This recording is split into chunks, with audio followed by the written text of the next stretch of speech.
राष्ट्रीय समाज पक्षाची सत्ता आल्यास प्रत्येक मतदाराला चक्क 5,000 रुपये देण्याचं आश्वासन सांगली विधानसभा मतदारसंघातील राष्ट्रीय समाज पक्षाचे अधिकृत उमेदवार सतीश दादा सणदी यांनी दिलंय।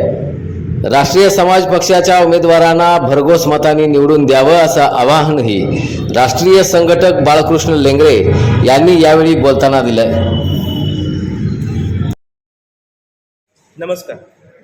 राष्ट्रीय समाज पक्षाच्या वतीने महाराष्ट्रातील प्रत्येक मतदाराला 5,000 रुपये देण्यात येईल। आज महाराष्ट्रात प्रत्येक ठिकाणी मतदारांना विकत घेतले जात आहे 200 आणि 500 रुपयामध्ये। हे जर थांबवायचं असेल तर लाडकी बहीण योजनेप्रमाणेच आज लाडकी बहीण योजनेला 2100 रुपये 1500 रुपये दिले जातात, त्याचप्रमाणे महाराष्ट्रातील प्रत्येक मतदाराला 5,000 रुपये दिले जाईल। त्यासाठी राष्ट्रीय समाज पक्षाच्या उमेदवारांना जास्तीत जास्त मतांनी विजयी करावे असे मी मतदारांना आवाहन करतो। माझं नाव श्री सतीश भूपाल सणदी, मी राष्ट्रीय समाज पक्षाचा सांगली विधानसभा मतदारसंघातील अधिकृत उमेदवार आहे। माझे निवडणूक चिन्ह आहे शिट्टी। शिट्टी या निवडणूक चिन्हासमोरील बटन दाबून राष्ट्रीय समाज पक्षाच्या उमेदवारांना भरघोस मतांनी विजयी करा असे मी आवाहन करतो।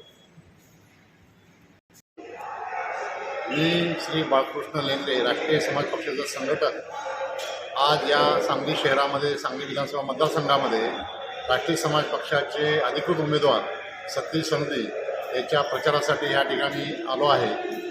राष्ट्रीय समाज पक्षाच्या माध्यमातून सांगली शहरात आपण हा उमेदवार दिलेला आहे। सांगली विधानसभा मतदारसंघात असेल किंवा राज्यात असेल, महाविकास आघाडी व महायुतीच्या माध्यमातून जे रणकंदन माजलेलं आहे, जे जनतेमध्ये संभ्रम निर्माण झालेला आहे, त्या संभ्रमाचा सर्वसामान्य नागरिक अक्षरशः त्रस्त झालेले आहे। एका बाजूला महागाईचा आकडोंब माजलेला आहे, दुसऱ्या बाजूला काँग्रेसमधली जी दुफळी तुम्हाला दिसून येते, त्या माध्यमातून तुम्ही ज्यावेळेस पाहता त्यावेळेस सर्वसामान्य नागरिकांना पर्यायाची आवश्यकता आहे आणि हा पर्याय देण्याचे काम राष्ट्रीय समाज पक्षाच्या माध्यमातून आम्ही राज्यभर करत असताना सांगली विधानसभा मतदारसंघातही आम्ही एक स्वच्छ उमेदवार सतीश सणदी यांच्या माध्यमातून दिलेला आहे।